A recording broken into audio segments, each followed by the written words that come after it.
All right, we've been talking about this story because as it broke, there was a lot of anticipation about it. The 900 pages of court documents relating to billionaire, the late Jeffrey Epstein, have now been released. They come from Virginia Giuffre's defamation suit against Epstein and his former girlfriend and fixer, Ghislaine Maxwell. A lot of people who have been following the case said they never thought they'd see the day, and it finally came, or at least started last night.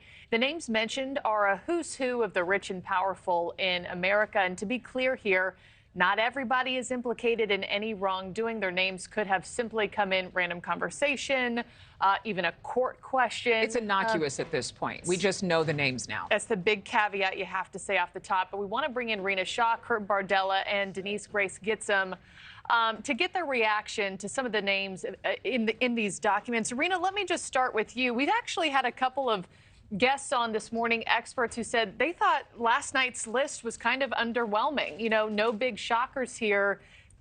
Do you say the same, or did you see otherwise? There's been a lot known and unknown here, and I think there's more to come. But just simply looking at this list of hundreds of names, it is a bit jarring, despite having some of these having been out there and being known.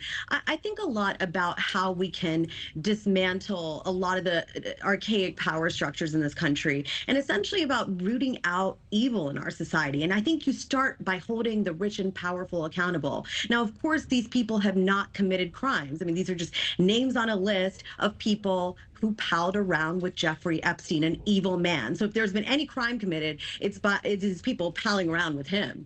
But I really think a lot about the Americans also that don't take into their, don't really understand how much of a problem sex trafficking is. You think about the young, impressionable women who come from lower socioeconomic backgrounds that were in these rooms with rich and powerful men. And it just begins there. There's so much pain. There's so many hundreds of lives that have been impacted that we will not know about. But because of good investigative journalism, there's a lot been known here. I got to add one final point, though, about Ghislaine Maxwell, the former partner of Epstein. She's made a completely rich statement here, coming out saying that she's the one behind bars, the woman crying victim. Well, her lawyer's and saying been all saying these that. men are out there scot-free, right? Well, again, the investigative journalism done on Maxwell and Epstein tells us that she was a partner in abhorrent acts and should be held accountable, that it's women in addition to men that sit in the upper echelons of power. And Maxwell grew up very, very much in that society. And therefore, you know, look, there's going to be a lot of whitewashing here, and we just shouldn't buy it. This is a terrible story of hundreds of lives impacted. Denise, you and I come from Northern California. We know that we come from an area which is the epicenter of sex trafficking, and it's not all rich and powerful men or women. It is oftentimes the lowest of the low, under the cover of darkness, trafficking young girls and young boys. So obviously all of us would agree that should be called out. Every criminal should be held up to the fullest extent of the law. But in terms of the names of these people, let's remember the focus here is these names, which at this point have no ties to the allegations that Epstein faced and was convicted of, and that Ghislaine Maxwell faced and was convicted of. So for the American people, many times who only get a portion of information that's released with media stories because of clickbait, because of misinformation, because of a lack of discrepancy, do we know if this list matters? And if it does, why? Yeah, I mean, it matters to the extent that it feeds this notion that is false, which you just pointed out, that this only happens in the upper echelons of society, right? This is something that rich men and women can afford to play with, you know, people who are poor and abuse them. But the reality is this January is actually National Human Trafficking Awareness Month. And as you said, you know, we're from California, which is an epicenter for a lot of these criminal actions, and most of them are not taken by the wealthy and the powerful.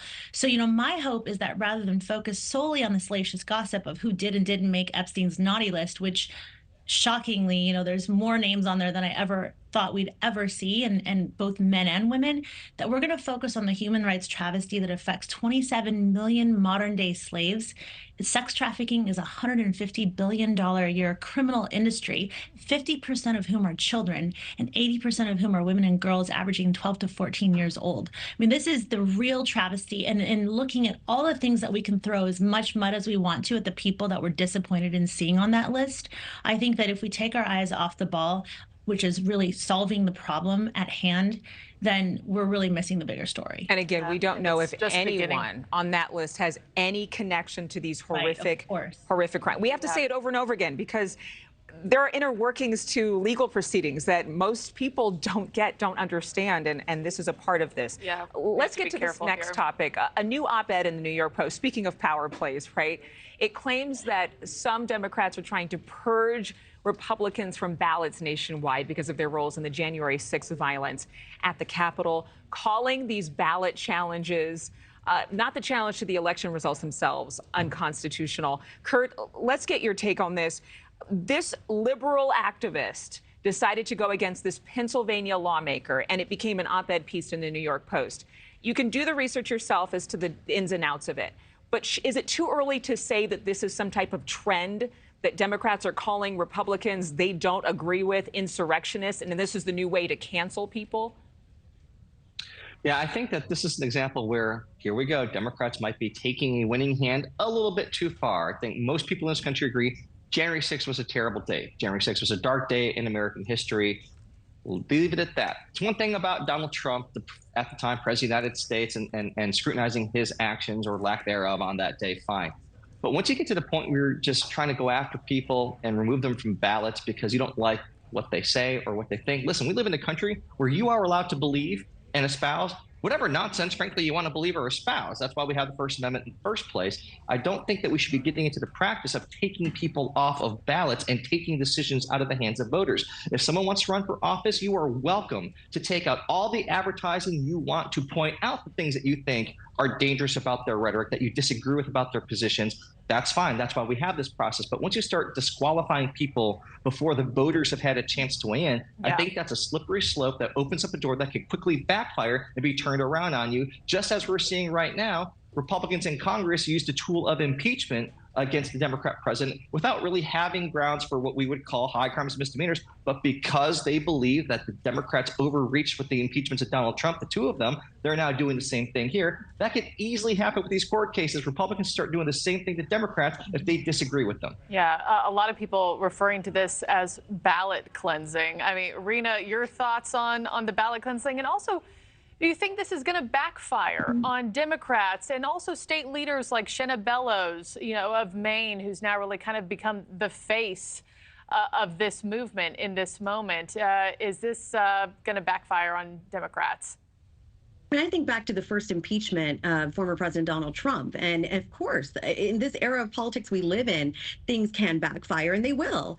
But I submit to you that this is not some complex legal argument here that we can make when it comes to these names being kicked off ballots. I mean, for the average person, it really needs to be this simple. We have a concept called federalism here within these United States. And that's what complicates the matters of our politics every darn day of the week, that division of power between federal and state government. And people say, oh, this is a federal election. States should not be able to do this. Well, if we're a nation of laws and the laws on the books are being followed by jurists or by elected bureaucrats, then I think that is just fine. I don't think this is rocket science. If there's a law on the book that, again, a jurist can use or a bureaucrat like Shenna Bellows can use and point to and say, under this interpretation, I am going to go forth with this. Because, again, we are a nation of laws where appeals can be made. So I very much think this is a democratic process, again, related to democracy, not to the Democratic Party, that should play out. And I don't see this argument of the voters should decide every time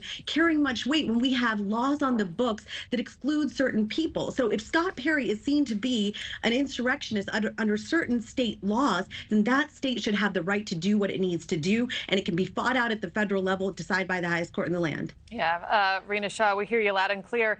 Hey, guys, I'm so sorry. We have to cut this panel short today. We have some breaking news that we're getting in our ear this morning coming out of Iowa. So thank you all for your time. And